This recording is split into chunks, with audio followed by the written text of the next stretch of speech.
It's an honor to be here. I was really enjoying the analogy you were giving just now about the drive from Phoenix to San Diego. And I was wondering if you're feeling like you're going on the right path and you're going from Phoenix to San Diego. Do you think, like, Yuma totally sucks, right? So, not completely, but more or less. I feel like it would get progressively better, right? Or does it? Let's back up just a little bit and talk about the path. So, your opening words were what? If you're on the wrong path? No, I mean if you're on the right path. Well, being on the right path implies that there could be a wrong path.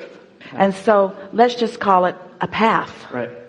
And let's call it your perspective of the path is what makes it feel good or not feel good. Right. Okay.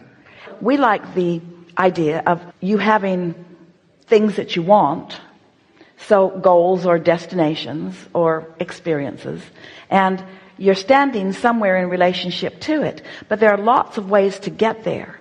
Some of them are more long and lingering, and some of them are more direct. But it's how much you're enjoying the experience from where you are to these, what they really are interim goals, because you're never going to stop wanting more, wanting more, wanting more, wanting more. So we like to remind you that since you're always going to want more, you're never going to get to where you finally want to be, because there is no final place that you want to be. And that the whole point of wanting to be anywhere is for the benefit of the path, the benefit of the journey, the benefit of the probabilities, the rendezvous, the insight, the clarity, even the contrast that causes you to make more path. If you could, and you can't, but if you could, and you can't, but if you could, and you can't, if you could get on a perfect path, a path that satisfied you in every possible way, it would peter out into endedness. That's why we said, and you can't, and you can't, and you can't, and you can't. Any perfect path would not generate the new desire, which is what causes the perpetuation of eternalness that is in eternity. And so the goal isn't to be in this place of complete satisfaction where you never desire more. The goal is to understand that you're in this fluctuating experience and keeping the balance of it, mostly feeling good while you're constantly acknowledging improvements. That's what evolution is about. That's what we are all about. But it's this joyful expansion. And we know for sure that the only way for any of you to acknowledge the perfection of your joyful journey, it's not a perfect journey until it is a joyful journey. It will never end. But to find the joyfulness in the journey is to lighten up about the incomplete parts and enjoy the movement toward the next thing that you desire, and the next thing that you desire, and the next thing that you desire. Just loving the moment of now. Just enjoying where you are, understanding that it's not ever going to end.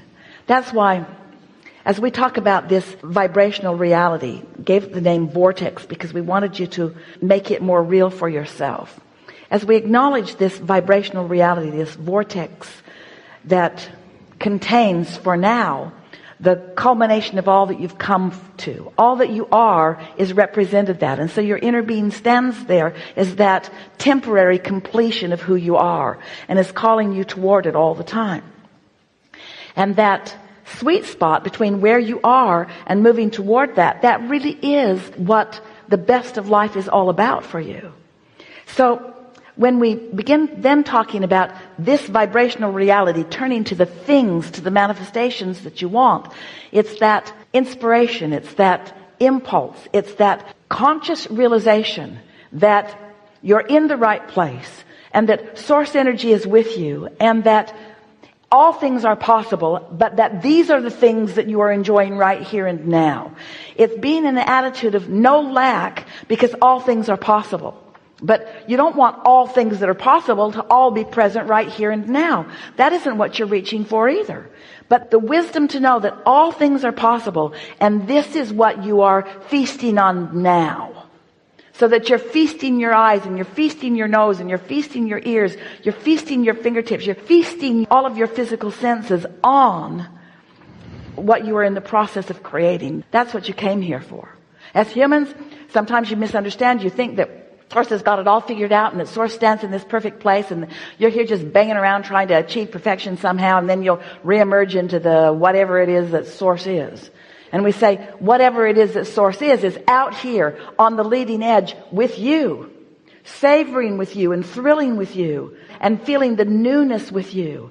And so the words that we most want you to commonly, often, chronically feel, we want you to feel the fullness of who you are. We want you to savor and to understand that you are never ended. But the feeling that we want you to feel is the wholeness of who you are, focused here in this now. The fullness, the totality of who you are, focused here in this now. We want you to feel the power of this now. These are the words that we want you to sort of live by. I want to be continuously surprised and delighted by my focus, which allows all of that non-physical guidance and direction and assistance and so forth. To be surprised and delighted. And the reason that that's possible is because you've put the contents of your vortex there so incrementally that you don't even really know what's there. And while it's a vibrational culmination, you really don't have any way of knowing how it will play out. But you think you do. You think it'll play out as a partner, as a lover, as a car, as a pile of money. You have your sights set on these physical manifestations. But what most don't realize is the reason that you set your sights on those physical manifestations is because the essence within them is so satisfying to you. The pile of money represents freedom. And it represents autonomy. It represents perfect choices. It represents you getting to choose. The feeling of a lover or a partner represents friendship, and it represents what the essence of it is someone to play off of, someone to parlay your thoughts with. Co-creation is really the essence that you're going for in that. The harmony that you seek is what that's all about. So everything that you want is really for reasons that you can't really identify, but the satisfaction that you feel comes as you are moving toward these goals and feeling the satisfaction of that alignment with the Source within you. If you can come to feel like your inner being feels, this is how you'll feel. You'll feel eager and ready. You'll feel tuned in, tapped in, turned on, and aware. You'll feel eager and satisfied with where you are and eager about what's coming, but you'll feel a thirst for the constant surprise and delight of the unknown. But the essence of it isn't unknown because you feel secure, so that's not unknown. And you feel worthy, so that's not unknown. So as it unfolds, you're not all of a sudden just going to feel worthy because you felt worthy before it unfolded, remember? And when you're feeling prosperity and security, then you're not going to feel prosperity and security because something unfolded, because you already felt prosperity and security before it unfolded, remember? So what are you going to feel? Surprise and delight about the way that it shows up, you see. But if you're looking for the event to cause the feeling of worthiness, then you're not out ahead of it far enough and it can't come. If you're looking for the pile of money to drop into your lap so that you can feel the freedom and prosperity, then you're not going to get there because you got to be there before it comes. Isn't that interesting? That's so annoying. I have to feel my prosperity before my prosperity can come. Yes. You have to find a way to feel prosperous. But then your prosperity will surprise and delight you in so many ways of rendezvousing, with so many ideas that flow. You got to talk yourself into feeling the essence of what you're looking for. And once you've practiced it and you really feel it. And so people say, what are you smiling about all the time? Oh, my prosperity and my lover. Well, I don't see either one of those in your life yet. Why are you smiling about it? Because I've got it. Well, where is it? It's about to surprise and delight me. In ways that I right now know not.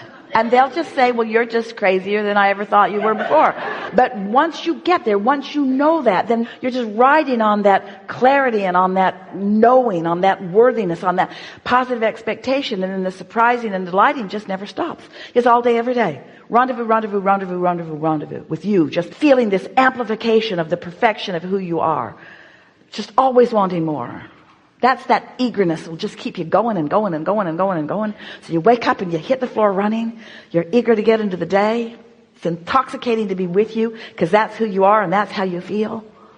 That's what you came for. No limpness, no lackful. Do you always do rampages of appreciation in your workshops? Like that one? Yeah. Like that one? It was a pretty good one.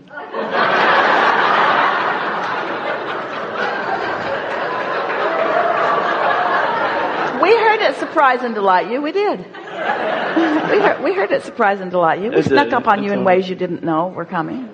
We're unpredictable in that way because we know exactly. I had another question, we know exactly. but you totally you answered my question by the way you just ranted off and I